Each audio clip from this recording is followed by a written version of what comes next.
BCS কিংবা শিক্ষক নিয়োগের মতো পরীক্ষাগুলোতে একটা প্রশ্ন প্রায় আমাদের কনফিউজড করে দেয়। বাক্যের মধ্যে একটা আইএনজিওয়ালা শব্দ দেখলেই মাথায় ঘুরতে থাকে এটা কি জিরান্ড নাকি পার্টিসিপল। কিন্তু ভাবুন তো, যদি এমন একটা ম্যাজিক ট্রিক থাকতো যা দিয়ে খাতা কলম ছাড়াই প্রশ্ন দেখা মাত্রই এর উত্তর বের করে ফেলা যায়। হ্যাঁ, আজকে আমরা ঠিক সেটাই শিখতে যাচ্ছি। চলুন শুরু করা যাক। স্ক্রিনের এই প্রশ্নটা দেখুন, এটা কিন্তু সত্যিকারের একটা পরীক্ষার প্রশ্ন। দশম বিসিএস আর ২০১৪ সালের প্রাইমারি শিক্ষক নিয়োগ পরীক্ষায় এসেছিল।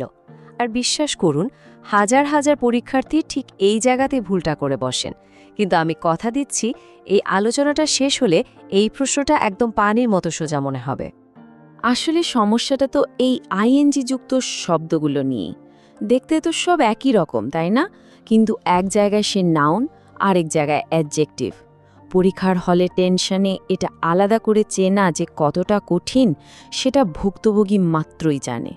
তো এই কনফিউশনটা হওয়া কিন্তু খুবই স্বাভাবিক।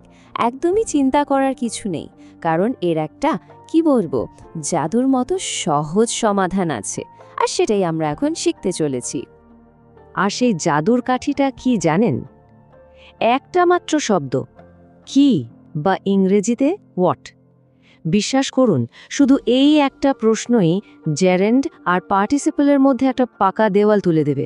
সব কনফিউশন শেষ। আচ্ছা, এবার স্ক্রিনের এই টেবিলটা একটু ভালো করে দেখুন। এটাই আমাদের পুরো খেলার নিয়ম। নিয়মটা কি? একদম সোজা। বাক্যের যে মেইন ভার্ব বা মূল ক্রিয়া আছে তাকে জাস্ট প্রশ্ন করবেন। যদি কি দিয়ে প্রশ্ন করে উত্তর পান, তাহলে ওটা জিরেন্ড মানে নাউন। আর যদি কি অবস্থায় প্রশ্ন করে উত্তর মেলে, তাহলে ওটা পার্টিসিপল মানে অ্যাডজেক্টিভ। কি সহজ না ব্যাপারটা?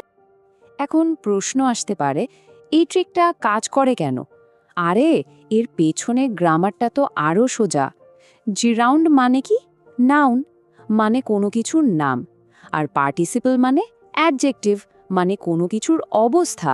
আমাদের ওই প্রশ্ন দুটো, মানে কি আর কি অবস্থায়, ঠিক এই দুটো জিনিসই তো খুঁজে বের করে। কি দিয়ে নাম বের হয়, আর কি অবস্থায় দিয়ে অবস্থা। অনেক তো থিওরি হলো, তাই না? এবার আসল মজা। চলুন, যে ট্রিকটা শিখলাম সেটা দিয়ে একেবারে লাইভ ওই পরীক্ষার প্রশ্নটাই সলভ করে ফেলি। আমরা মোট 3টা স্টেপে কাজটা করব।